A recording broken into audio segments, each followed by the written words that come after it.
Bien-aimés dans le Seigneur, bonjour, soyons bénis encore aujourd'hui. Jésus est le Seigneur Sauveur, à la gloire de Dieu le Père. Nous sommes bénis et nous disons merci à Jésus, parce que par sa grâce, il nous permet de donner cet enseignement qui est crucial, qui est primordial, qui est même indispensable pour notre croissance. Et Jésus le sait et nous le savons tous, nous en avons besoin. Nous ne sommes pas là pour séduire, nous ne sommes pas là pour mentir, nous ne sommes pas là pour tromper, mais au contraire, par la grâce de Dieu, nous sommes là parce que Jésus le veut et pour que le plus grand nombre soit sauvé. Jésus ne voulait pas que les hommes se perdent, mais ce qu'il veut et ce qu'il voudrait, c'est notre sanctification et qu'on recherche la paix et que nous vivions selon sa sainteté, sa parole, son esprit et sa direction. Nous bénissons le Seigneur. Seigneur, je te dis merci pour ce moment. Merci parce que tu es Dieu. Merci parce que tu agis dans la puissance de ta parole. Tu te manifestes et tu guéris nos âmes. Parce que nous sommes malades. Merci Seigneur parce que ce matin tu vas nous guérir. Merci encore parce que tu es au contrôle. Merci parce que Satan a vaincu ses activités. Je viens lier toute forme d'activité satanique. Au nom de Jésus, je viens lier toute forme de coupure d'électricité et de rupture. Je viens lier tout démon mandaté par le diable contre cette émission.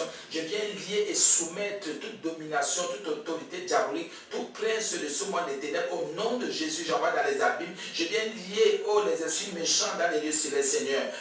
Parce que je te prie, Seigneur, pour cette émission, pour que tu te manifestes avec puissance, que tu te manifestes avec autorité, avec grâce et avec gloire. Dans le nom de Jésus, j'ai prié et je sais, Père, que tu es exaucé. Au nom de Jésus, Amen. Bien, mes frères et sœurs en Jésus, aujourd'hui, par la grâce de Dieu, nous voyons par la grâce de Dieu une chose importante, ou bien je voulais dire 5 choses importantes, 5 choses qui comptent pour notre croissance. Donc aujourd'hui, par la grâce de Dieu, nous voyons les 5 maladies spirituelles qui empêchent notre délivrance. 5 maladies spirituelles qui empêchent notre délivrance. Nous allons comprendre une fois de plus aujourd'hui, par la grâce de Dieu, par le Saint-Esprit, en entrant dans les Saintes Écritures, que l'Église de Dieu est malade. Nous voulons raconter les histoires, mais l'Église est malade. L'Église est malade. Laissons un peu les païens tranquilles. Prions pour que les païens se repentent, croient en Jésus, mais bien mes frères et sœurs en Jésus. L'Église est malade.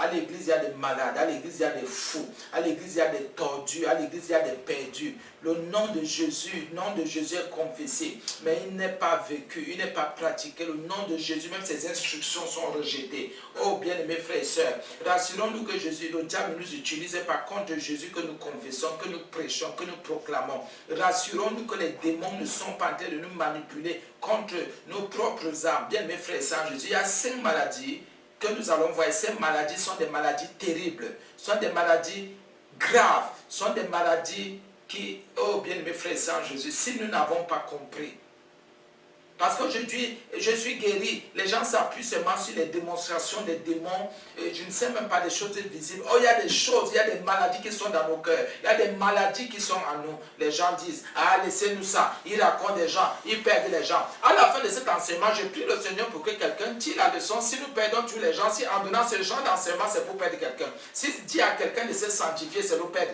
C'est le perdre, c'est l'égarer, c'est l'envoyer en enfer. Si dit à quelqu'un de se sanctifier, veut dire qu'on a viré. Veut dire qu'on est comme les autres. Bien mes frères et sœurs en Jésus. Nous sommes dans 1 Pierre 2. Premier verset 1 et verset 2. Il y a plusieurs versions, mais nous allons lire une ou 2 versions, selon que le Seigneur le voudra. Nous allons voir les 5 maladies. 5 maladies qui empêchent notre croissance, notre délivrance. Parce qu'il y en a qui disent, Seigneur, délivre-moi. Mais il y a des maladies encore. Délivre de quoi? Et ces maladies-là, la guérison vient par nous-mêmes. Oh, ça c'est vrai. Jésus ne viendra pas te guérir de ces maladies. La guérison vient par toi-même. C'est à toi de prendre conscience pour être guéri de ces maladies. C'est clair et c'est net. Jésus ne viendra jamais te guérir de ces maladies. Je prends maintenant 1 Pierre 2, premier verset et deuxième verset. La Bible est claire dans ce que nous disons. La Bible est pure dans ce que nous disons. Et la Bible aussi nous dirige. Donc nous devons comprendre ce matin que aujourd'hui là que c'est très important. La Bible dit ceci. Et je lis. Rejetez donc toute malice et toute ruse. Je reprends 1 Pierre 2, 1 à 2. Rejetez donc toute malice et toute ruse, la dissimulation, l'envie et toute médisance.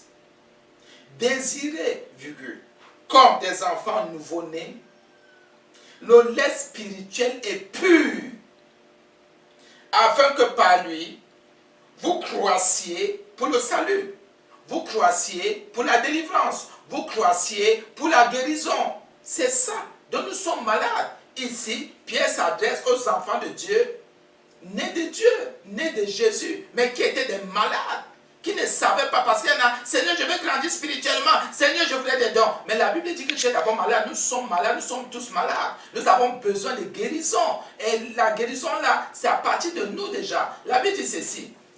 Certaines personnes disaient rejetant donc. Donc c'est une action, c'est une activité. C'est un travail qui est fait, qui devrait être fait. Nous sommes supposés être dans ce travail-là, dans cette activité spirituelle. Donc ces 5 maladies, nous voyons ces 5 maladies aujourd'hui, les 5 maladies qui empêchent notre délivrance, notre guérison. Je reprends. Rejetant donc toute malice et toute ruse, la dissimulation de la vie et toute médisance, désirez comme des enfants nouveau-nés le lait spirituel et pur, afin que par lui vous croissiez pour le salut. Nous allons voir maintenant la première maladie, une maladie qui agit à l'église et qui agit dans nos cœurs, dans nos pensées, la malice. La Bible dit de rejeter. Rejeter veut dire repousser. Rejeter, il dit, rejetant donc, ou rejeter donc. La Bible dit de rejeter la malice. Ça veut dire que les enfants de Dieu sont malicieux. C'est une histoire qui est à l'église. Ça se passe en nous. Il faut qu'on rejette. Vous comprenez que rejeter veut dire se séparer. Se défaire. Repousser. Enlever. Se dépouiller. La malice c'est quoi? C'est l'inclinaison à nuire. Dans la maison de Dieu, nous nuisons. Nous nuisons aux autres. Nous mettons les autres mal à l'aise. C'est ça la malice. La Bible me dit de repousser la malice. Quels sont les actes que tu commets, que tu poses? Qu'est-ce que tu fais pour mettre l'autre mal à l'aise? Qu'est-ce que c'est ça la malice? Pour nuire. Tu poses des actes pour nuire à l'autre. Pour nuire à l'autre de Dieu. Pour nuire à ton mari, à ton papa, ta maman, tes frères, tes soeurs en Christ. Tu poses des actes pour nuire à l'évangile. C'est ça la malice. Et c'est une maladie. Une maladie spirituelle. Et tous ceux qui sont malicieux n'avancent pas, ne peuvent pas croître spirituellement. Plus on a vu plus loin qu'il faut désirer, comme des enfants nouveau-nés, le lait spirituel est pur. Tant que tu seras, nous serons malicieux. C'est-à-dire tant que nous allons nuire à nos maris, à nos enfants, à nos frères, à nos soeurs, nuire à l'église, nuire à l'évangile. Le lait spirituel est pur là. Ne sera pas notre bataille. Parce qu'il y a le lait spirituel est pur. Pour le spirituel, on comprend qu'il vient de Dieu. Mais la pureté sera quand je vais rejeter. Rejeter. Repousser la malice. Me séparer de la nuisance. À qui est-ce que tu nuis? La Bible dit ceci. Rejeter toute malice. On dit toute malice, toute forme de malice. La malice, c'est causer de la peine à quelqu'un. C'est-à-dire non seulement l'inclinaison à nuire, l'inclinaison à mal faire. On avait dit que celui qui sait faire quelque chose qui ne le fait pas pêche. C'est ça la malice. La malice aussi quelque part, il y a malin. Tu veux nuire. L'inclinaison à faire mal, à causer la peine. Tu causes la peine à qui? Oh, cette personne s'est exprimée. Tu le sais. Arrêtons d'être malicieux. La malice est une maladie spirituelle qui empêche la croissance. L'apôtre Pierre dit ici, rejetez donc toute malice. Oh, la Bible nous dit quelque part, dans Luc 10, 19, que le Seigneur nous a donné le pouvoir, ou l'autorité de marcher sur les serpents et les scorpions, et sur toute la puissance ennemie. Rien ne pourra nous nuire. La Bible dit que rien ne peut nous nuire. Quand nous marchons sur les autorités diaboliques et sataniques. Mais pourquoi nous nous nuisons à nos frères? Les enfants de Dieu sont malades. Si tu nuis même au plus petit, tu es malade. Tu nuis même à ton mari, à tes enfants, tes frères, tes soeurs, tu es malade. Même si tu nuis à un païen parce que tu crois que les païens n'ont pas cru en Jésus, tu es malade. Nous avons besoin de guérison. Et pour être guéri, il faut rejeter. Il faut repousser. Nous devons repousser la malice. Les enfants de Dieu sont malicieux. Ils sont dans la nuisance. On leur dit non, les bas nuisent, telle nuit. Et tout alors, ils sont s'adressent aux chrétiens. Il dit comme des nouveau-nés. Ça dit, à un moment donné, il faut être nouveau-né. Il y a des choses qu'il faut rejeter. Si après 5 ans, 10 ans dans la vie chrétienne, après 3 ans, je suis encore malicieux, je nuis encore aux gens, je nuis encore mes frères, je nuis encore mon prochain. Mais ça veut dire que je n'ai encore rien compris. J'ai passé 3 ans pour rien, j'ai passé 2 ans pour rien. Bien mes frères et sœurs Jésus, la Bible me dit de repousser la malice. Toute malice, tu nuis à qui? Tu fais des plans pour mettre les gens mal à l'aise. Tu fais, bien mes frères et sœurs, la malice est une maladie spirituelle. La malice est une maladie spirituelle. Et parfois la malice est liée aux démons. Et quand Dieu aux enfants de Dieu, vous avez des démons. Il y a des démons. Ah, quel est ça? Comment petit sont gens? Les enfants de Dieu, les démons. Ceux qui se disent enfants de Dieu, les démons, ont besoin que tu ne vas pas repousser. Chaque fois que si tu ne te mets pas, comment dire, tu ne rentres pas toi-même pour t'examiner, pour dire, ce que je suis en train de faire là, est-ce que ce que je fais là ne nuit pas à mon frère? Est-ce que ça ne nuit pas à ma soeur? Est-ce que le fait de mal faire là, est-ce que cela ne nuit pas? Est-ce que ce que je suis en train de faire là ne va pas causer de la peine à telle personne? À Dieu, lui on peut aussi causer de la peine à notre Dieu. Parce que notre Dieu a une âme, notre Dieu a des émotions, notre Dieu aime aussi, notre Dieu est esprit. Nous pouvons causer de la peine au Seigneur. Nous pouvons causer de la peine à Jésus. Parce que nous ne voulons pas que la malice parte. Un enfant de Dieu peut être malicieux. Un enfant de Dieu peut manifester la malice. C'est une maladie. Laissez les païens tranquilles. Nous avons nos lots de problèmes à résoudre dans l'église. Laissons les païens tranquilles. Et ils sont perdus. La Bible dit maintenant, le Seigneur a suscité des dons. Il a donné des dons. Des hommes comme dons à l'église pour le perfectionnement des saints. Toi qui vas te perfectionner, si tu sais que tu es saint, commence à te repentir pour toute forme de malice. Tu passes ton temps à mettre les gens mal à l'aise. Les gens savent seulement dire, non, il y a les nuisances dans les bars, il y a les nuisances dans l'église, il y a les nuisances comme ça, parce qu'ils font du bruit jusqu'à minuit, ils font du bruit. Mais toi aussi, tu fais du bruit, tu fais du boucan. Tu dis Jésus, tant que tu ne mets pas en pratique la parole de Dieu. C'est ça aussi la nuisance, c'est ça la malice, mon frère. Voilà une maladie qu'il faut casser, qu'il faut rejeter, qu'il faut, bien mes frères et sœurs, qu'il faut repousser. La malice. Et c'est à l'église. Ce n'est pas hors de l'église. Les enfants de Dieu sont dans la malice. La Bible dit ceci toutes. Donc tu ne gardes rien en toi. Tu ne dis pas je reste avec le parti. La Bible continue. 1 Pierre 2, premier verset. Rejetez donc toute malice et toute ruse. La ruse. Pourquoi on peut dire à un enfant de Dieu de rejeter la ruse? Oh, la Bible, on a vu plus loin. Désirer. Donc, pour que je désire. Comme nouveau-né, le lait spirituel est pur, il y a des choses que la Bible me dit de rejeter, d'abord de repousser. Donc, il y a des enfants de Dieu. Non, je confesse le Seigneur Jésus comme Seigneur Sauveur à la gloire de Dieu le Père. Ce n'est pas suffisant, disons aux gens de rejeter, de repousser la ruse. Toute ruse. La ruse, c'est quoi? C'est le talent pour tromper quelqu'un. Dieu nous a donné la sagesse par le Saint-Esprit. La sagesse, la capacité que Dieu nous a donnée, donne à ses enfants uniquement, spécifiquement, pour pouvoir résoudre les problèmes sans sortir, bien trouver les solutions quand ils sont en difficulté. Et par son esprit, nous pouvons nous en sortir par la grâce de Dieu. Et la Bible dit que parfois, quand il y a des difficultés, le Seigneur trouve les moyens. Il y a des enfants de Dieu rusés. Quand il dit enfants de Dieu, on se comprend. Il y a des gens qui viennent à l'église qui sont rusés, qui gardent le ruse. La ruse, c'est le talent pour tromper. C'est un talent que le diable donne, que le diable instruit. C'est un talent que la chair fait grandir en l'homme. C'est un talent, la ruse est un talent pour tromper. Tu passes ton temps à tromper les gens, à tromper, à mentir, à séduire. Ah oui, tous ceux qui séduisent là sont rusés. Tous ceux qui trompent là sont rusés. Tous ceux qui mentent là, c'est la ruse. La Bible me dit que pour ta croissance spirituelle, c'est pour ça que faites attention quand quelqu'un est menteur. Même s'il chasse 1 milliard de démons, quand quelqu'un est rusé, ce n'est pas de Dieu. C'est un talent charnel, humain, qu'il est en train de manifester. Quand que le mensonge sera là, la tromperie sera là, arrêtons de croire que non, nous sommes malades. Tous ceux qui sont rusés sont malades. La tromperie, la ruse est une maladie spirituelle. Et pour en être guéri, il faut la rejeter. toute ruse. Il faut rejeter la ruse. Il faut se séparer de la ruse. Oui, il faut repousser la ruse. Il ne faut rien avoir à faire avec la ruse. Si tu avais un talent pour tromper, commence à te repentir. Repentons-nous. Revenons à Jésus. Oui, la ruse. La ruse aussi, c'est un moyen bien réfléchi pour avoir le dessus sur quelqu'un.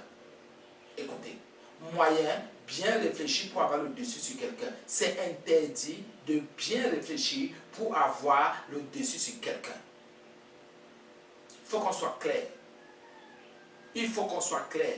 Moyen bien réfléchi pour avoir le dessus sur quelqu'un. Tu vas avoir le dessus sur qui? Sur ta femme, sur ton mari, sur tes enfants, sur tes frères, sur tes soeurs, sur ton prochain. Tu peux avoir le dessus sur qui? Ce n'est pas de Dieu. Parce que vous savez, il y a des enseignements que quand les gens disaient comment cet homme-là peut dire ça, comment ce serviteur-là peut dire ça, comment ce conducteur, écoutez bien et écoutez très bien la parole de Dieu.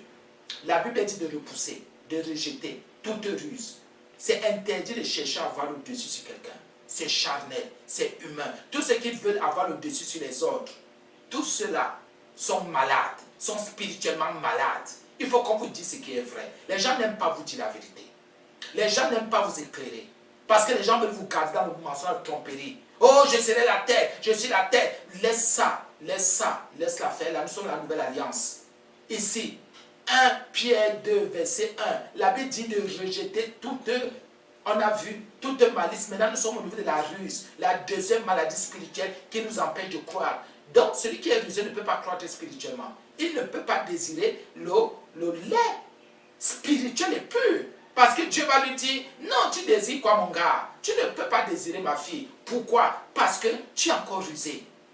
Tu as des moyens, tu cherches les moyens bien réfléchis pour avoir le dessus sur les gens, sur ton frère, pour avoir le dessus sur ta soeur. Tu réfléchis comment je peux faire pour avoir le dessus sur mes frères, sur mes soeurs, sur mon prochain, à l'église, au niveau des papas, au niveau des mamans, au niveau de mes frères, dans ma famille. Ce n'est pas de Dieu. Ça, c'est humain. Tu es malade. J'ai dit, écoutez, j'insiste, tous ceux qui veulent avoir le dessus sur les autres sont des malades. Je n'ai pas dit des malades mentaux, mais sont des malades spirituels. Ils ont besoin de rejeter, de repousser.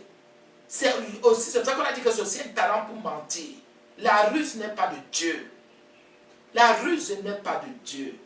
Quand quelqu'un parle de ruse, lisez la Bible. Ça veut dire que cette personne s'est fiée à sa chair, à sa propre nature qui est pécheresse, à sa propre nature qui est intrigante, à sa propre nature qui est corrompue. Jamais. Ne cherchez jamais à avoir le dessus sur quelqu'un. Dans le combat, c'est contre les démons. On ne veut pas avoir le dessus sur les démons. Parce que par le nom de Jésus, on est à la victoire. Nous disons c'est moi le démon quitté. Ce n'est pas le dessus. Jésus a vaincu les démons.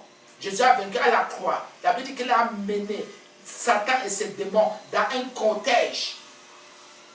Il les a vaincus déjà. Bien mes frères et sœurs, Jésus, es-tu rusé? Rejette la ruse. Repousse la ruse. Ce n'est pas de Dieu. Repousse ça. C'est une maladie spirituelle. Amen. On évolue. 1 Pierre 2, verset 1 Pierre 2, premier verset toujours.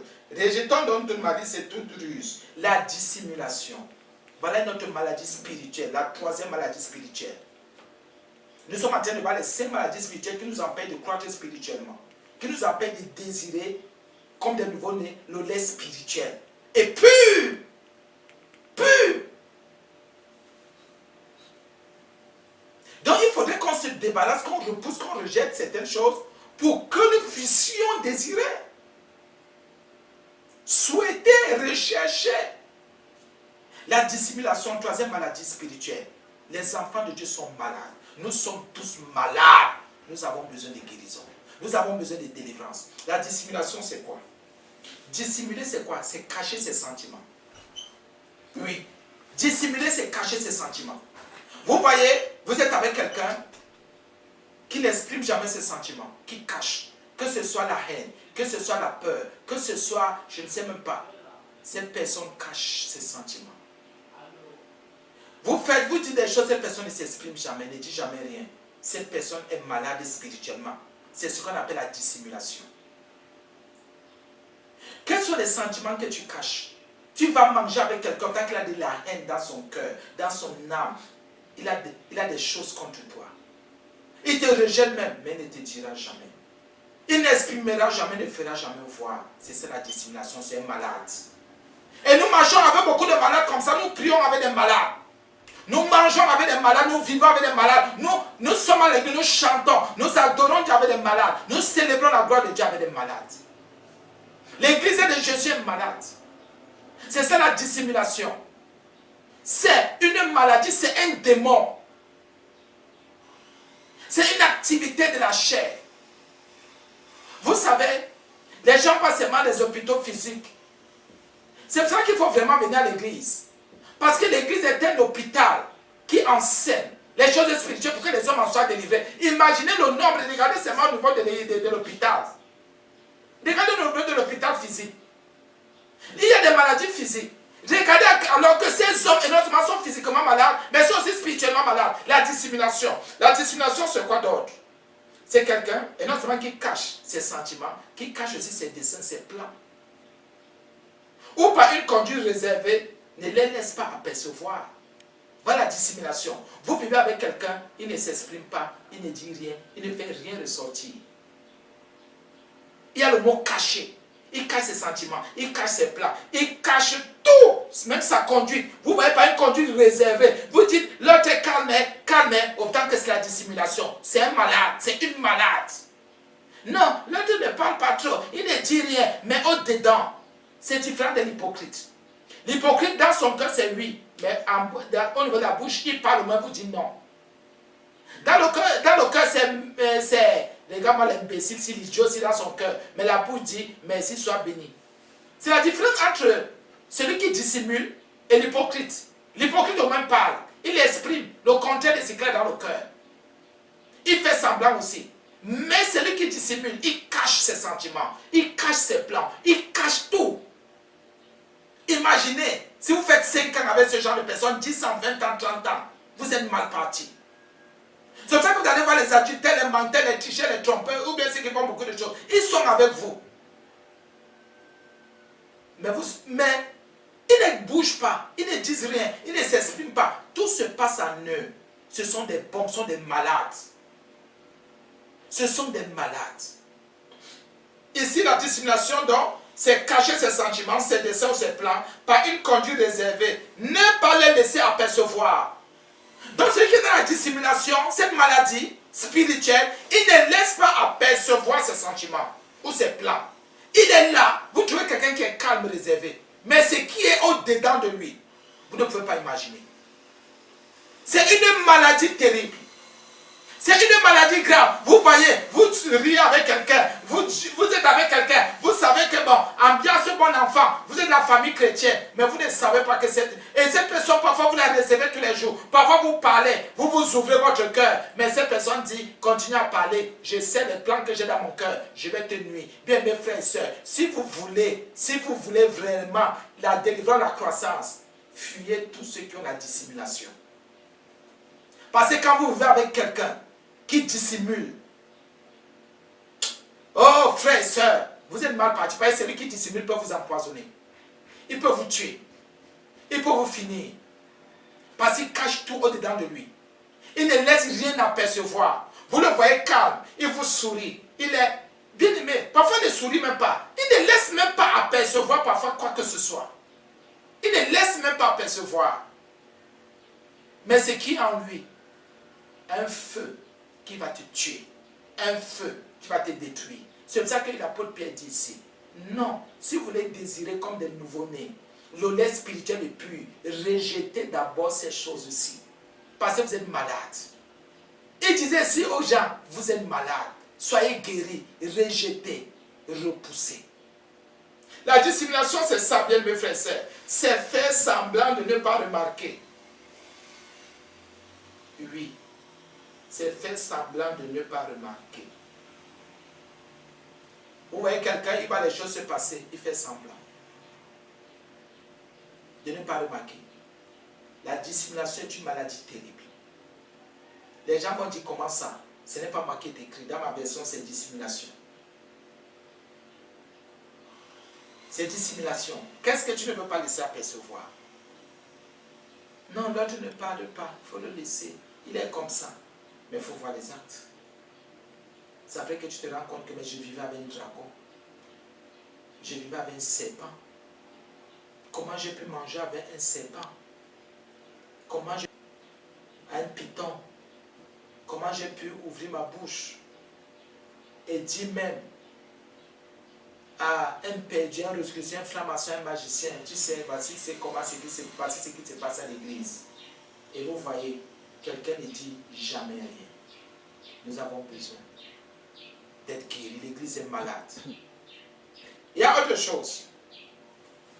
Je reprends toujours le verset 1 Pierre 2. Nous voyons les 5 maladies qui empêchent la croissance, le développement spirituel. Ce sont les 5 maladies spirituelles. Rejetant donc 1 Pierre 2, rejetant donc toute malice et toute ruse, la dissimulation, l'envie.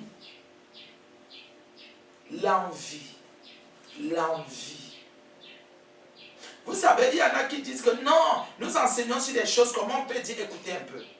Quand la chair a dominé sur vous, quand le péché vous a déjà aveuglé, repentez-vous seulement. Arrêtez de dire que nous venons aux antennes. Quand nous venons aux antennes enseigner sur un sujet, sur un thème, sachez-le, nous avons été remplis par la grâce de Dieu, par le Saint-Esprit. On ne peut pas venir ici parce qu'on n'a rien à faire. Quand on n'a rien à faire, on ne vient pas. Il faut qu'on soit vrai. Il faut qu'on vous dise la vérité. Quand il n'y a rien à dire, on ne dit pas. Et vous constatez qu'il n'y a vraiment rien à dire. Mais quand le Saint-Esprit nous a dirigés, il nous a remplis. Il a dit, allez déverser, allez faire ce qu'il y a à faire, parce que j'ai mes enfants quelque part qui veulent se repentir, qui veulent comprendre, qui recherchent le chemin, la vérité, qui veulent Jésus le Christ, qui veulent revenir, qui veulent se convertir. Vraiment, frère et sœur Jésus, même si ce n'est que pour 2 personnes, Jésus se glorifiera toujours. On est au niveau de l'envie. L'envie n'est pas de Dieu. Il faut qu'on soit clair. L'envie n'est pas de Dieu. L'envie est une activité charnelle. C'est une maladie. Tous ceux qui parlent d'envie sont malades. Sont malades. L'envie, c'est quoi? C'est la jalousie d'abord. Premièrement, il faut qu'on comprenne. C'est le synonyme de jalousie. L'envie, c'est la jalousie. L'envie, c'est la jalousie. Comprenons-le. La Bible dit l'envie. L'envie, c'est quoi? C'est la jalousie. Oh, Jésus. La jalousie, l'envie, c'est ressentir. On ressent quoi? Le chagrin, la haine. C'est le chagrin, c'est la haine, c'est la peine qu'on ressent du bonheur, du succès, des avantages d'autrui. Écoutons bien, c'est ça l'envie. Donc l'envie est par rapport à autrui. Donc quand quelqu'un dit j'ai envie, c'est par rapport à autrui. Il faut qu'on comprenne et qu'on soit clair. L'envie est une maladie.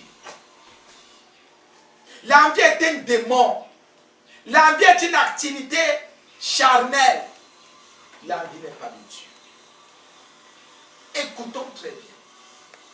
J'ai envie de... Je vais prendre un exemple très simple. Quand tu vois quelqu'un qui a envie de boire de l'eau, il dit s'il te plaît, donne-moi un verre d'eau. Tu prends, il boit. Et après tu dis aussi j'ai envie de boire. C'est que tu es malade. Tu es spirituellement malade. Pourquoi? Tu as manifesté l'envie. C'est par rapport à l'autre qui boit que tu bois aussi. Si tu n'avais pas l'envie, tu ne manifestais pas l'envie. Tu ne devais pas dire que tu vas aussi boire après l'autre. C'est toi qui devais commencer à demander de l'eau avant. Il faut qu'on soit clair. Non, on dit souvent que quand on voit quelqu'un faire pipi, on va aussi faire pipi. C'est parce que l'envie agit en nous, cette maladie en nous. L'envie, c'est ça. On ressent du chagrin, on ressent, et non seulement du chagrin, de la haine. Du bonheur, c'est le chagrin, c'est la haine qu'on ressent du bonheur, des succès, des avantages d'autrui. Parce que l'autre est en train de faire telle chose en tel moment. Je ressens de la haine, je ressens du chagrin, et moi aussi, j'ai envie de faire la même chose. C'est une maladie. Parce que j'ai vu l'autre avec tel genre de maison, il faut que j'ai la maison. J'ai vu tel autre avec tel genre de choses, tel genre d'argent, tel genre de... Tu es malade, nous sommes malades, l'église est malade. Tous ceux qui disent j'ai envie de sont malades. Il faut qu'ils aillent à l'hôpital de l'esprit. Qu'ils se repentent et qu'ils rejettent l'envie. Il y en a qui vont dire, non, comment? Écoutez un peu. Le monde a développé plus de maladies spirituelles qu'autre chose. C'est pour ça que nous avons trouvé, et dans le monde, on trouve que ces maladies spirituelles sont normales. C'est normal. Plus tu trouves que la fornication est normale. Les avortements, c'est normal d'avorter. L'adultère, c'est normal. Voler, c'est normal. Être intriguant, c'est normal. Faire du mal, c'est normal. L'envie. Tous ceux qui sont dans les envies et qui ont envie sont des malades.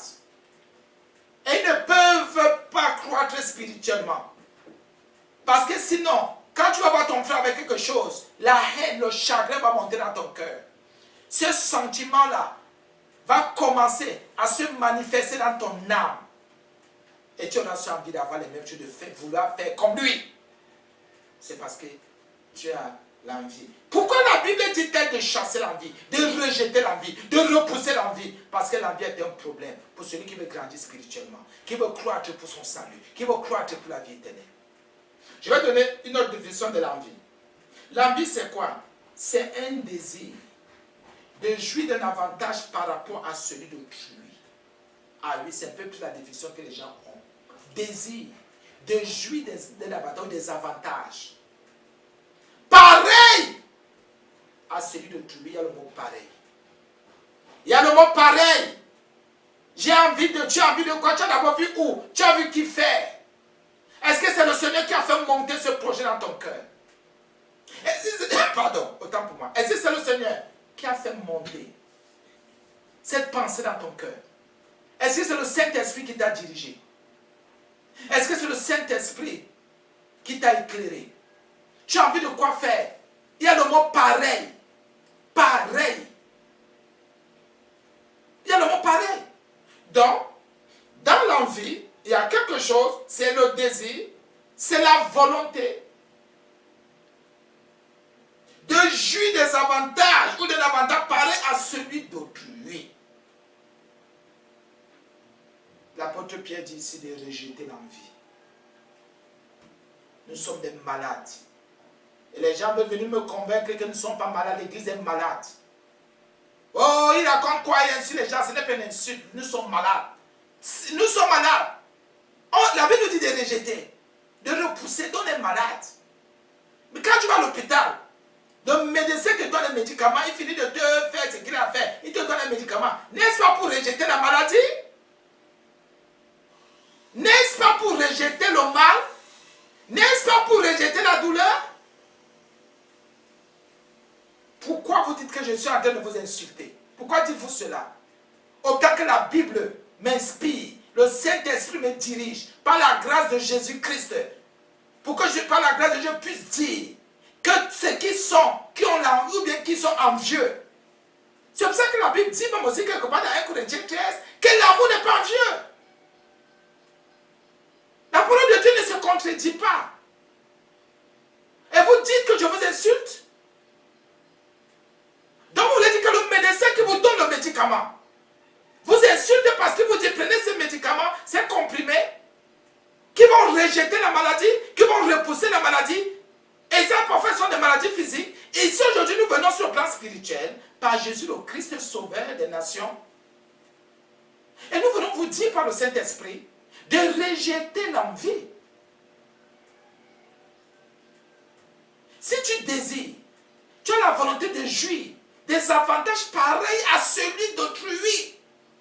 Parce que tel a tel avantage à tel niveau, concernant telle ou telle autre chose. Frère,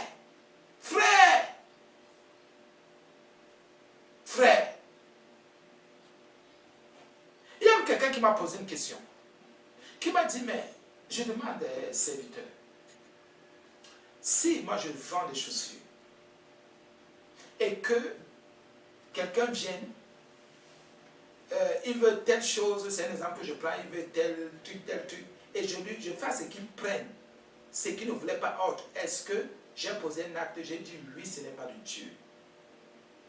Nous devons expliquer aux gens Nous ne devons pas chercher à avoir le dessus sur les gens en ayant passé par là ou bien détourner les gens de leur but ou de leurs objectifs. Sauf si nous venons dans le par le Saint-Esprit et que nous savons que c'est un cadre bien précis. Mais sinon, faisons attention. C'est pour cela que tous ceux qui font le marketing, pardonnez-moi de vous le dire, ce n'est pas de Dieu. Et on a fait des enseignements là-dessus qu'il y a beaucoup d'activités. Il y a beaucoup de secteurs d'activités qui ne sont pas de Dieu. Vous ne pouvez pas proposer à quelqu'un un produit chimique qui va le tuer. Vous savez qu'après 5 ans, 10 ans de consommation, ce produit va nuire à son foie, à ses reins, à son estomac. Écoutez, il faut qu'on soit vrai.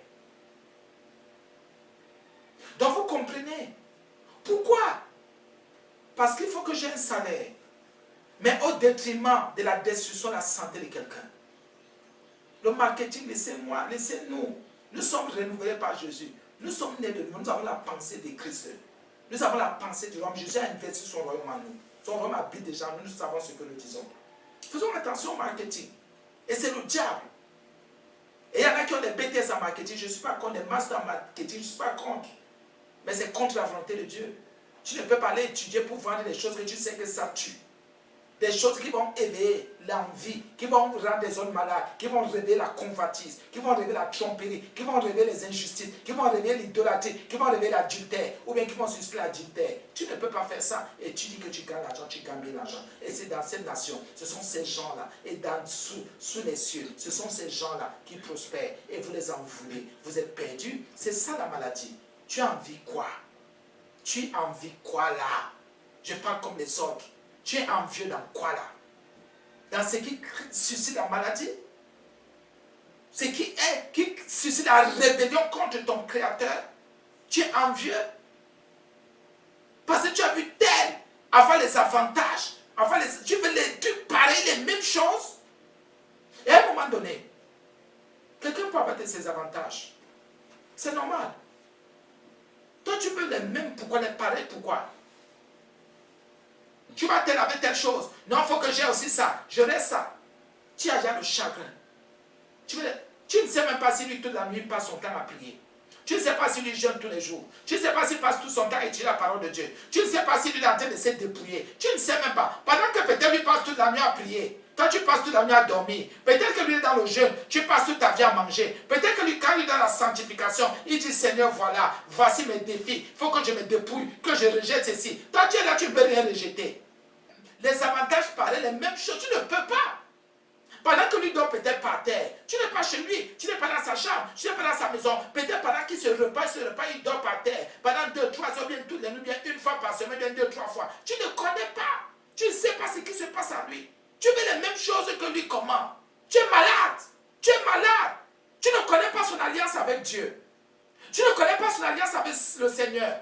Tu ne connais pas son niveau de sanctification. Tu ne connais pas son niveau de purification, son niveau de recherche et de la paix. Tu ne connais rien en lui. Mais tu vas avoir des choses pareilles. Comprenez que l'envie n'est pas de Dieu. Tu ne connais même pas son niveau de foi.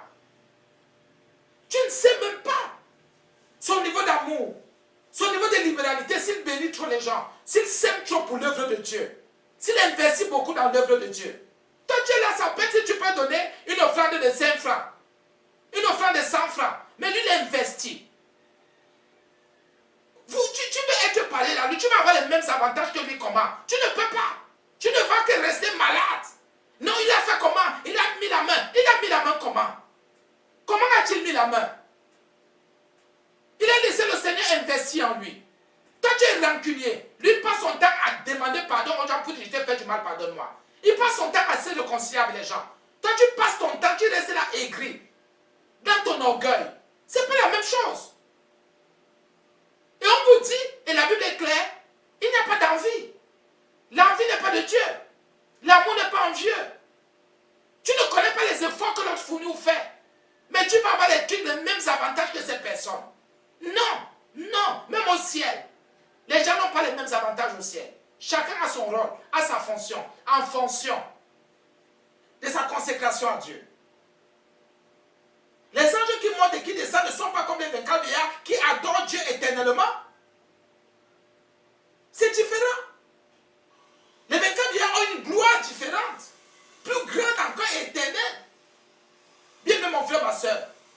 n'adores pas Dieu. Tu n'adores pas. Il y en a qui se disent que l'adoration, c'est seulement quand on loue Dieu, on adore l'église en chanson, une parole, quand c'est trop dansant, non, c'est la loi. Quand c'est pour l'adoration, c'est quand c'est un peu doux. Ce n'est pas ça l'adoration. L'adoration, ce n'est pas à partir de la mélodie. Jamais. Ce n'est pas quand tu danses, que le chant soit haut en couleur, qu'il soit doux. Ce n'est pas ça l'adoration. L'adoration, c'est à partir des mots, de ce que tu dis, de ton attitude, de ton comportement. Même en te douchant, tu adores ton Dieu. Même en mangeant, tu adores ton Dieu. Même en marchant, tu adores ton Dieu. Tu le célèbres, tu le loues, tu le bénis. Ne croyez pas que l'adoration, peut-être que quelqu'un lui passe son temps à adorer, tu vas avoir les mêmes avantages que cette personne. Toi qui crois que l'adoration, c'est seulement quand tu viens le dimanche à l'église, il y a un temps qui est chaud, où il faut beaucoup bouger, et notre temps qui est calme. Si toi tu réduis l'adoration, c'est à ce moment précis, mais c'est mauvais. Quelqu'un lui vient à l'église, peut-être l'église commence à 9 h, lui il est là à 8 h. L'adoration commence parfois par l'intercession. Celui qui intercède adore Dieu. Celui qui prie normalement adore Dieu. Celui qui donne son offrande adore Dieu. Tu ne donnes même pas tes offrandes. Mais tu dis, tu veux être marié à tel qui a quoi? Bien mes frères et sœurs, arrêtons de nous tromper. Arrêtons de nous séduire. L'envie là, ton envie est injustifiée. Oh, Dieu fait ceci. Regarde d'abord ton niveau de consécration. À l'église, tu ne viens pas. La foi, tu n'as pas. Tu viens à l'église quand tu n'as rien à faire. Quand tes programmes sont déjà finis. Et parfois, pour venir à l'église, il faut que tu mettes tout le monde mal à l'aise. Et tu veux, et après tu vas dire, oh l'homme là c'est un voleur, les gens là sont des voleurs. Est-ce qu'on a le même niveau de consécration? Tu passes ton temps au bar. Frère et sœur en Jésus, attention. Donc c'est ça l'envie. Désir, volonté de jouir de l'avantage pareil à celui d'autrui. Ne cherche jamais à le faire. Mais ce n'est pas possible. Nous n'aurons jamais les mêmes avantages. Nous allons maintenant vers le dernier. Je reprends tout le verset 1 Pierre 2. Verset 1. Rejetant donc toute malice et toute ruse, la dissimulation d'envie et toute médisance. Nous parlons des 5 maladies spirituelles qui empêchent notre croissance. Maintenant, la médisance est une maladie spirituelle qui nous finit à l'église, nous chrétiens. La médisance. La médisance. La médisance, c'est quoi? C'est l'action de médire. C'est dire du mal de quelqu'un. Dire du mal. Dire du mal. Dire du mal. Oh, tel est comme ça, comme ça, comme ça, comme ça. J'ai dit du mal, j'ai fait la médisance. Je suis malade. Tous ceux qui disent du mal sont des malades. Malades spirituels. Mais il n'y a pas un hôpital physique. C'est pour ça que l'église est là. Et je suis étonné que les gens s'attaquent à l'église. Il n'y a que l'église pour vous donner ce genre d'enseignement par le Saint-Esprit. Les gens trouvent que la médisance est une bonne chose. Parce que quelqu'un m'a énervé, il faut que je dise du mal. Parce que quelqu'un m'a déçu, il faut que je dise du mal. Parce que quelqu'un a posé... Quand c'est le péché, on ne peut pas dire que c'est la médisance. Le péché, on le dénonce. Les œuvres infructueuses des ténèbres, on dénonce. Ça, il faut clair. Puis la Bible dit, ne participez pas aux œuvres infructueuses des ténèbres, mais dénoncez-les. Là, c'est clair, on dénonce. Mais je n'ai pas le droit de dire du mal de quelqu'un. Je n'ai pas le droit ou le devoir. Prenez comme vous voulez. La médisance, c'est dire du mal à l'église. Tel frère dit du mal de tel autre frère. Tel frère dit du mal de tel. Telle soeur tel. Telle soeur tel. Parfois, il y en a qui se regroupent par tribu pour dire du mal de... Parfois, c'est de l'homme de Dieu, de la serviteur, de la servante, autant pour moi, pardonnez-moi aussi. De la servante, du serviteur, du conducteur, On dit du mal les uns des autres, nous sommes malades. Notre église est malade, nos églises sont malades, le corps de Christ est malade. Si nous, à l'église, la Bible dit que la médisance là est une maladie, et que tous ceux qui sont dans la médisance ne pourront pas croître spirituellement, ils ne pourront pas désirer. Bien mes frères et sœurs, c'est que c'est mauvais pour l'église. C'est pour ça qu'il n'y a pas de croissance spirituelle. C'est pour ça que nous sommes encore aveuglés dans les ténèbres, dans l'obscurité du dehors. Et c'est pour ça que les grincements des dents ont commencé à l'église. C'est pour ça que le jugement a commencé. Oh oui, frères et sœurs, le jugement a commencé à l'église. Les grincements des dents ont commencé. Oui, le Seigneur a commencé à frapper l'église. Le Seigneur a commencé à toucher l'église. Et ce n'est pas que c'est comme ça que ça va s'arrêter. Ça va continuer. Comme le Seigneur a commencé à frapper l'église là, a commencé à toucher là. Vous allez voir, ça ne va qu'augmenter jusqu'à ce qu'il vienne. Bien mes frères et sœurs, nous sommes malades. Nous sommes malades. Et il y a le mot toute médisance. Nous devons bannir, rejeter, repousser toute forme de médisance. Tout genre de médisance. Toute espèce de médisance. La médisance, c'est quoi? Propos désavantageux. Parce qu'il y a tel... On dit bien propos désavantageux pour désavantager quelqu'un. Pour dénigrer quelqu'un, c'est la diffamation. C'est la calomnie. Il faut salir, ternir la réputation de quelqu'un. L'église est malade. Donc la Bible dit, voilà, c'était ça, voilà la 5e maladie. La première maladie, je reprends. La Bible dit 1 Pierre 2, 1. Rejetez donc ou rejetant donc toute malice. Première maladie, maladie. Et toute ruse, deuxième maladie. La dissimulation, troisième maladie. Quatrième maladie, l'envie. Cinquième maladie, la médisance. La Bible dit de rejeter, de repousser toutes ces maladies spirituelles. Nous sommes malades. Nous avons besoin de guérison. Et la Bible dit maintenant au verset 2. Désirez et maintenant, parce que j'ai rejeté, la Bible dit de désirer. Si tu ne rejettes pas, tu ne repousses pas ces 5 maladies spirituelles, tu ne peux pas désirer, tu ne peux pas prétendre dire, tu ne peux pas dire je vais désirer, tu ne désireras rien. Rejette d'abord ces maladies spirituelles-là. Rejette ça. La médisance c'est toi, la médisance c'est moi, la médisance c'est nous. Nous sommes dans ça. L'envie c'est nous, la dissimulation c'est nous, c'est nous, c'est nous. La ruse c'est nous, la malice c'est nous. Qu'est-ce qui ne va même pas? Nous sommes perdus. C'est pour ça que la Bible dit que le juste se sauve avec peine. Ah oui, le juste se sauve avec peine. Ah oui, le juste se sauve avec peine. Le juste se sauve avec peine. Et nous osons dire, car laissez-nous avec cette histoire de repentance-là. Celui qui ne se repent est perdu. La Bible dit désirer. C'est parce que j'ai rejeté que je peux désirer. Tu ne rejettes pas, laissez-nous les innovations spirituelles où ce sont les serpents, les pitons, les esprits de divination qui viennent vous faire croire des choses, qui viennent vous enseigner, vous dire des choses et vous croyez que vous êtes dans le bon. Jamais. Tu ne te dépouilles pas. Tu ne repousses pas. Tu racontes des histoires. Désirez comme des enfants, nouveau-nés, maintenant. Parce que tu peux commencer ce travail aujourd'hui. À te dépouiller, repousser, rejeter. Et tu peux commencer aujourd'hui à désirer. Sachant que ce travail est fait, tu as renoncé à ces 5 maladies spirituelles qui t'empêchent ta croissance, qui empêchent la croissance, qui empêchent ton salut. La délivrance, la guérison.